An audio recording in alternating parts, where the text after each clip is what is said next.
So, Dr. Colpin, this is week one. Sorry, we moved. I moved. I had a lot of stuff going on. Couldn't find my computer, and when I did find my computer, the screen's still not working. So I'm not really sure what's going on. Then I got it to work, and then now it's not working again. So gotta try and get it fixed before tonight's class. But for week one, it was some biases in certain situations for school counselors. I think that there can be biases, and I know there will be biases. Some things could be like we had our discussion last week with friends. One of them was she was a friend with a counselor, and how would that react to the student and the mom? The mom was pretty upset.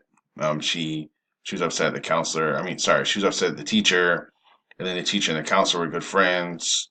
Um, so yeah, I'm not sure about that. The way we played it out was that the way we played it out was the counselor and the mom were good friends, and they were kind of ganging up on the teacher because they knew the child. But the thing of it is you have to be fair, firm, and impartial. I think no matter what's going on, and if you are friends with them, you need to let the other party know that hey, we're friends, and that we but I'm gonna let them know that no matter if we're friends or not, that this is what has to happen. Like the child has to do this, has to do that.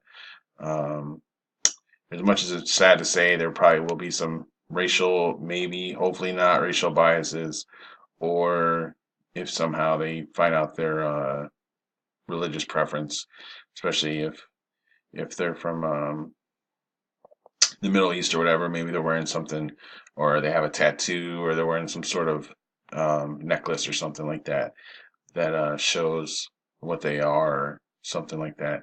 That could really, hopefully not, a counselor wouldn't do that, and they wouldn't hold that against the child or the family in general, because that's not what we're in the practice of. So, just that's what I was thinking that there could be, and there shouldn't be, but there could be. Thank you.